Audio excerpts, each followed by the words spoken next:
cut off the last video because I could not get the visualizer to focus. It looked horrible, so I gave it a break. So it was actually a decent place to stop. So I hope I got you back here to watch video 4. This is a long notes day. Hopefully you're sticking with me. All right. When we look at this example, we don't know what's going on here. We're going to decide if we can form 0, 1, or 2 triangles. Well, first thing, I'm going to actually confirm it is side-side angle. So angle B is 79 degrees. Side length B is 16 and side length C is 9. So if I make my my little chart here, I look and I see it definitely is, because I have this side and this side before I find out an angle. If I look this way, it's like this side only touches this angle. So you would write it side angle where the two sides come, and then you see an angle, which means it's going to be a law of sines. And this is the tough one where it's going to either be 0, 1, or 2 triangles, because we might have a hinge or not. It just depends. This is how you handle these. What you do is you assume there are 2 triangles. Now, I know it's dangerous to assume things, because what does it usually end up happening when you assume things is you usually sometimes it doesn't work out. But this is what we're going to do. To be safe, we're going to assume there's 2 triangles and we're going to work our way out of it. So when you have a donkey problem, what you have to do is create a system where we have room for triangle 1. So I'm going to say capital A1, capital B1, capital C1 for angles measures if it's a first triangle, and then side length A, side length B, side length C, and I'm going to call those A1, B1, and C1. So I've created room for my first triangle. Now I'm going to create room for my second triangle. I'm going to call the angles A2, B2, and C2, little a, little b2, little c2. So since I'm assuming there's 2, I'm setting up my answer so I have everything I need so I don't forget anything. And actually this setup is going to really help me a lot to figure out the problem. So it's worth writing it out like this. All right, now let's fit in what we do know. If we have one triangle, angle B will be 79 degrees. And if we have 2 triangles, angle B will be 79 degrees. So if we have 2, it'll be 79 in both. If we have 2 triangles, side length B will be 16 units long in both. And side length C will be 9 units long in both. So we have already a lot of our chart filled out. Okay. And then what we're going to do here is, assuming that there's 2, we need to look at the first one here and pretend for a second that it's just like the examples we've done with law of sines. I'm going to pick the one I have both the angle and the side length for. So 16 and sine of 79. And I'm going to make another proportion. I'm going to pair it with the letter that has one of the 2. I'm not going to choose the A's because I don't know the angle or the side length, but I'm going to choose the C's because I know the side length is 9. Now this is a little different because in our last examples, we were solving for side lengths, and here we're solving for angle measures. But the idea is the same, cross multiply. So we're going to have the sine of angle C times 16 equals 9 times the sine of 79. Now what we have to do here is first I'm going to divide both sides by 16 because I'm trying to get that C alone. So I have the sine of some angle is going to give me this. Now let's go ahead and plug that into our calculator for a little more practice if you didn't get some before. If it will eventually show up. Here it comes. Sorry, I didn't have that ready. You should be doing this along with your calculator. Pull your calculator out. You should absolutely be doing this work with us. And it looks like my SmartView is taking such a long time to load. I'm just going to give it to you for now. We've got, if you did 9 times the sine of 79, divide by 16. Here we go. Let's make sure in mode we are in degree, which I am. I've got 9 times the sine of 79. I'm going to press enter, and then I'm going to divide by 16. If I wanted to do it all at once, I would have needed to put parentheses around that whole thing. So I get a 0.5521. Good.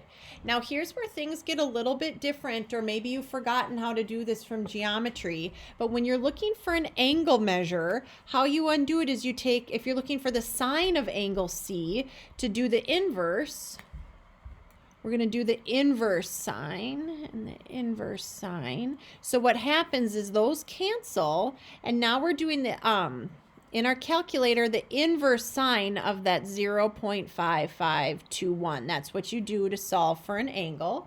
So if we go back to the calculator,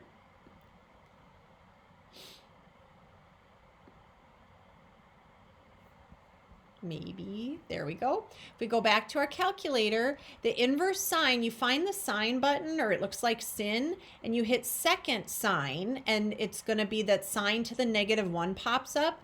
Now by hand, you could either type in the entire 0.5521652907, you could type it in by hand, or if you just hit second, and then at the bottom, that negative sign, it gives you the ANS. What it does is it loads the previous answer in. At this point, you do not want to abbreviate and just do the 0.55 or something like that.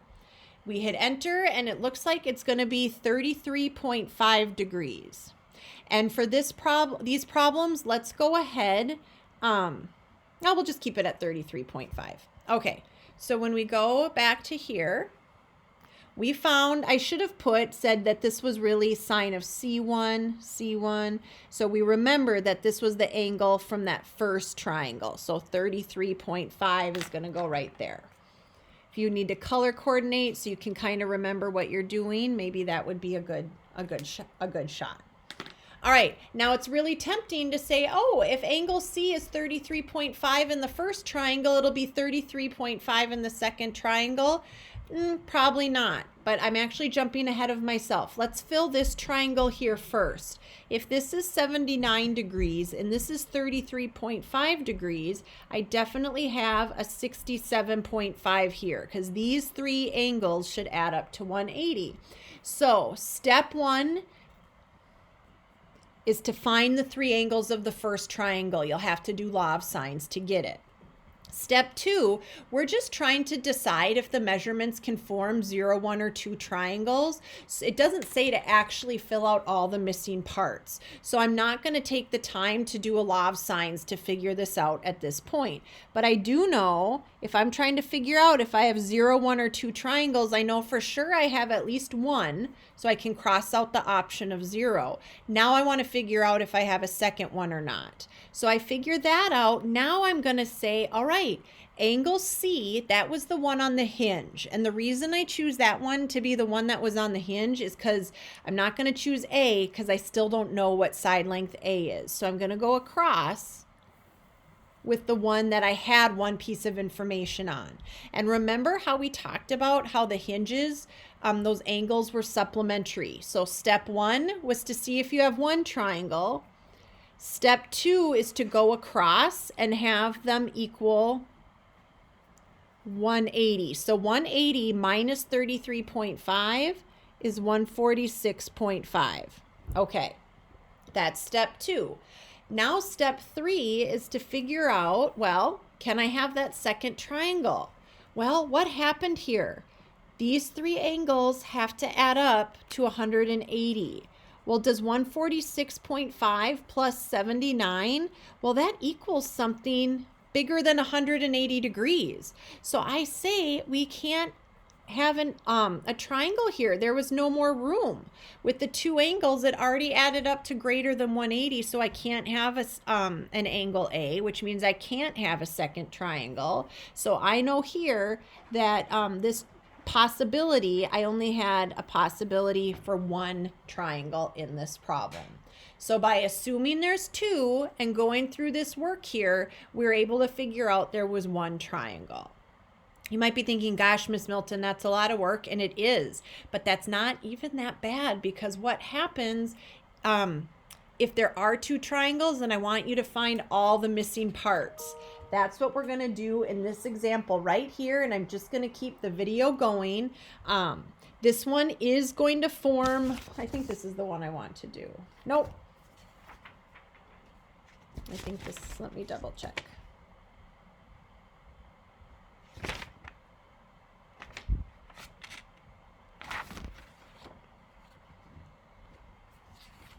Right here. Sorry, those got out of order. Now I probably lost my focus.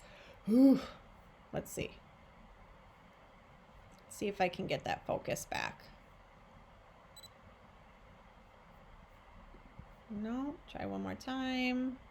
If I can't get the focus back, I will stop the video, and you are going to want to watch the next one. Come on, go. Yes. No. All right, I'm going to stop this video. We're going to have... No.